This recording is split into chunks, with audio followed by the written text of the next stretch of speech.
Hello, everyone. I'm Prakash Krishnan from Mount Sinai, New York. I'd like to thank the directors of the conference for giving me the opportunity to come and present on the topic of bioresorbable scaffolds, the eternal promise.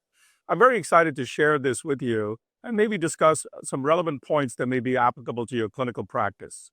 As you know, the drug-eluting resorbable scaffolds have been approved for use in the United States of America after the success of the LIFE-BTK clinical trial. What we've learned is that these drug-eluting bioresorbable scaffolds may play an important clinical role and may really have and complete an unmet need in your practice.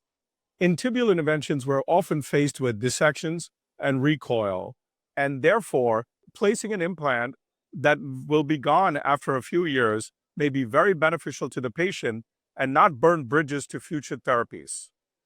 However, significant challenges remain. One, how do these resorbable scaffolds perform in long lesions, inframalleolar disease, as well as above the ankle lesions? And I think the role of vessel prep is clearly ill-defined in the clinical trial. So therefore, although excited, I remain guarded that further evidence is needed for full adoption into our complex CLTI patients. Thank you.